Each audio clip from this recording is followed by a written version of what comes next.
করছি থাকবে। আমি লাশ সামনে রেখে আর কথা বলতে চাই না। আমাদের অফিস পুলিশ সেটা আপনারা চালানোর চেষ্টা করবেন না। আমরা আপনাদের পাশে আছি। আমরা বিশ্বাস করি আমাদের প্রশাসনের বাইরে যারা, আপনারাও আমাদের সহযোগী। মাত্র 30% টাকায় জমির মালিক হয়ে নতুন বাংলাদেশের গড়ে তোলার স্বপ্ন দেখা বাংলা বসতি। আমরা একসাথে কাজ করতে চাই।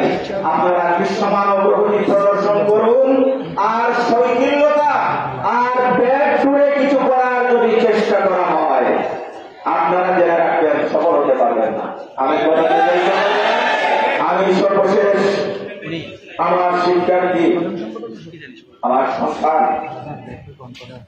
সন্তানের লাশ বাবার হাতে এসে ভারী আর যদি পারে না, আমি এটা কখনো করতে পারি না। আমি আমার সন্তানের রুহের মাগফিরাত কামনা করি।